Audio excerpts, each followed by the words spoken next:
It's no secret that most games of Flesh and Blood are decided by 5 life points or less. And in today's video, I'm going to teach you how to win more of those games. Let's go!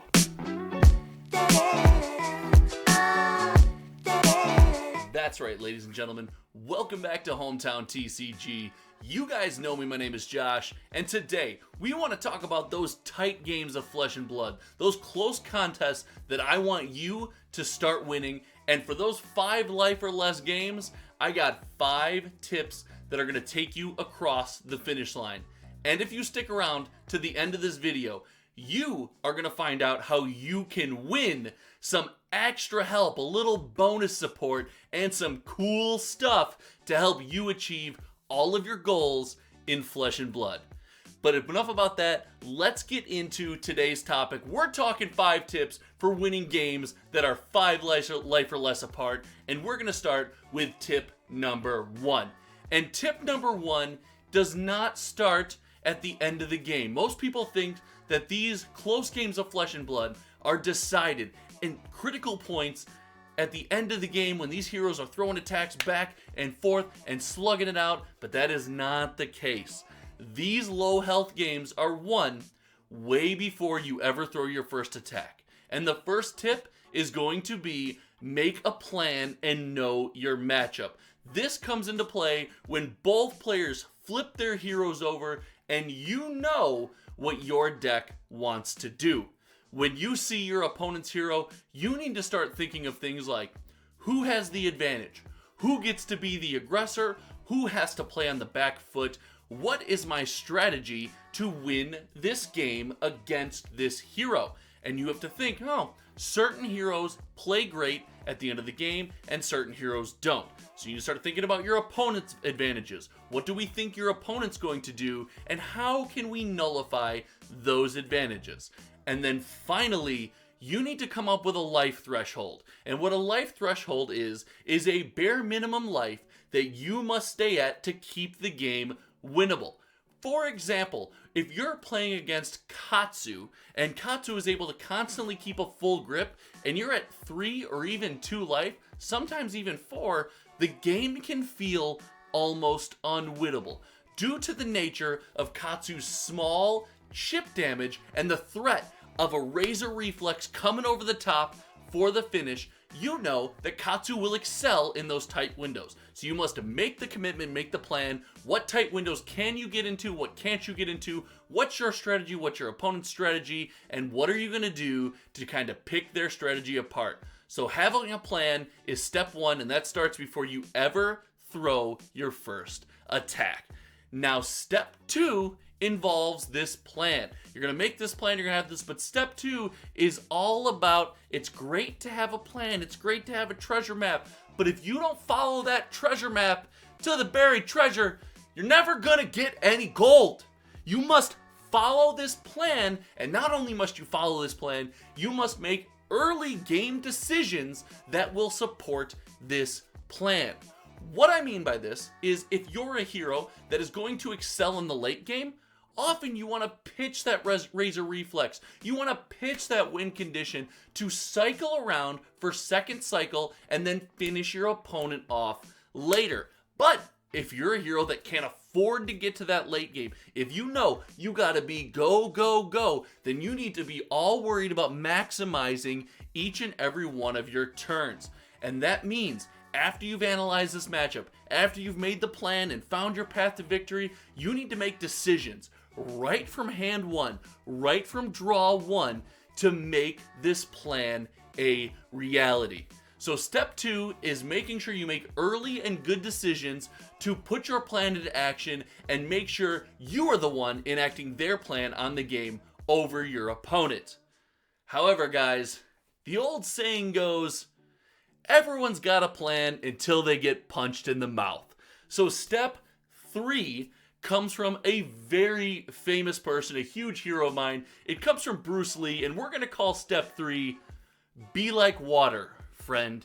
And that means sometimes things don't always go according to plan. And when things don't go according to plan, when your opponent's Oldhim deck draws nothing but gas and lays down Oaken Old after Oaken Old and just is slapping on top of your head. Sometimes you gotta hunker down, you gotta batten down the hatches, and you gotta try to outlast the winter. So step 3 is being flexible and being able to pivot off that plan, but it doesn't end there. Once we pivot off of our plan and we deal with any variance that could come in this game of Flesh and Blood and will come your way, we need to find our window to get back on track with our plan. Just because we pivot for a second, just because, we're not the aggressor anymore, we're fighting against that defensive deck and we're holding them off, that doesn't mean we're not ready and waiting for our window to pounce. We have to be ready, we have to be aware of the game state, and we know that we must find a window to flip the script. And if that means arsenaling a key tool to let us flip that script, or maybe taking a little damage to hold on to a very specific combo piece or whatever it might be, then we need to put that into action. We need to be able to pivot off of and back onto this plan as the game flows. This is extremely important, guys. I can't stress enough how important the pivot and then pivot back is. So that is step 3. Moving on to step 4 is something that I think all of you guys do to a certain extent, especially those players that may have visited ProQuest or play at their local armory very frequently, and that is tracking resources. So after we've been fluid, we've been like water, we're able to pivot off of and then back onto a plan, we need to make sure we are tracking resources. Now, a very common form of this is knowing, let's use Razor Reflex for an example. Again, it's a very good late game win condition. Often, we're very mindful of our opponent's discard area or Banish Zone or whatever it may be, of how many Razor Reflexes are still possibly available to our opponent. How many pummels are available? How many Sink Belows and Fate for Scenes are available to our opponent looking through their discard pile? But those are not the only resources we need to be aware of going into the late game. Getting down to the, where the cut and dry is of this game, where it's all playing for the marbles, we need to track not only our own resources, but not just resources in cards and playables, but resources as in available pitch for us, possible available pitch for our opponent. Are they running a lot of blues? Are they not running a lot of blues? Available armor, life total as a resource, things of this nature. We need to know how much damage can we afford to take to maybe flip the script this late in the game. What do our resources look like? Have we pitched things? Are they coming back around? Do we have enough pitch to make our turn? Is Winter's Wail, is that Frostbite token really going to affect us? Or am I going to be able to operate fully with 1 pitch still floating, so I don't really mind the 4 damage? These are all things we need to start thinking about when we're tracking these resources. So remember, guys, not only the cards in our opponent's discard pile, but available armor, available outs for yourself, defense reactions, life total. We need to be thinking of all of this as we get into the late game and constantly keeping that in the back of our mind.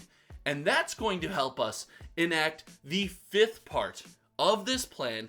And the 5th part of this plan is playing around your opponent's outs.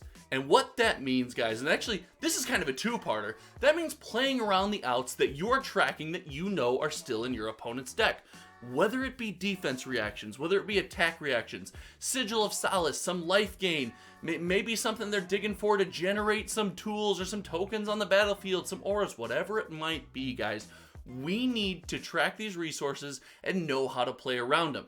And I would advise, if you can afford to play around your opponent's outs, it doesn't hurt to assume that they have them and then play around them, still having an efficient turn. So with tracking all of these resources, the 5th step means we have to not only track them, but know how and when to play around them.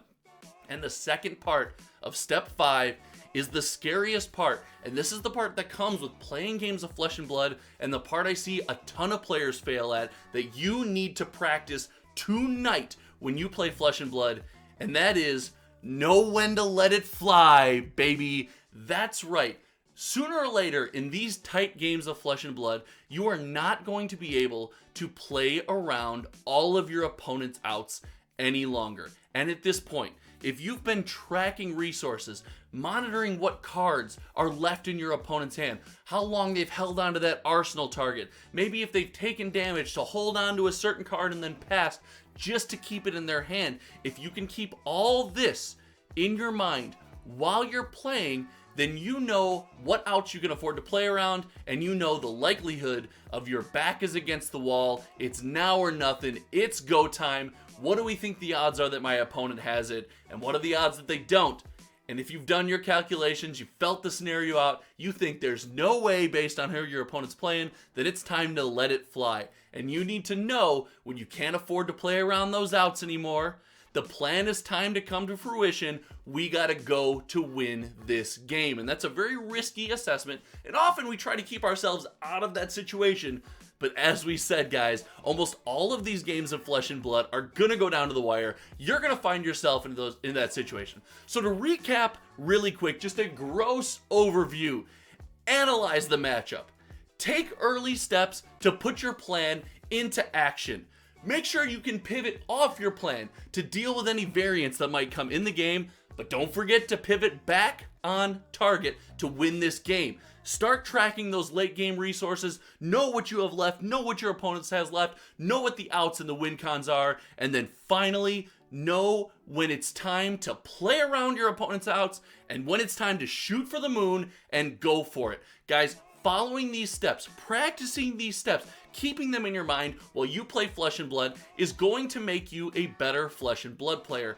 And here at Hometown TCG, partnered with Team Hometown TCG Ascent, that is our goal. So starting immediately, patrons of Hometown TCG are going to get access to asking Team Ascent members questions, maybe posting a deck list, seeing if someone can take a look at it. But not only that, we are going to be doing private coaching to Hometown TCG patrons only. That's right, the Team Ascent guys have come together and are putting together programs to make you better at the game. Whatever your Flesh and Blood goals are, whether it's to get better at your local armory, whether it's to take down a skirmish, to take down a pro quest, or to get onto the pro tour, whatever it might be, we're here to help you achieve your goals. And that means that this month, I'm not only going to be giving away two coaching sessions, hour-long sessions to patrons of Hometown TCG,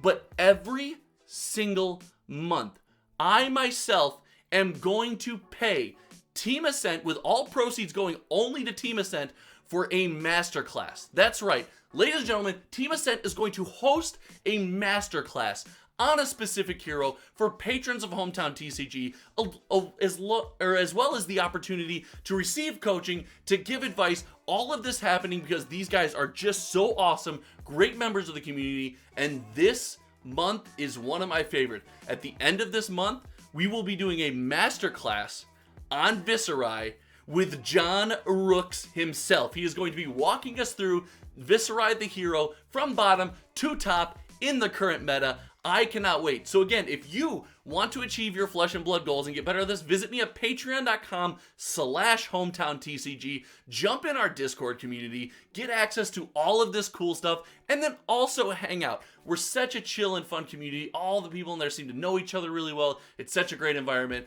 I can't thank the patrons enough. Thank you guys so much. If you like this video, click like. If you haven't, click subscribe yet.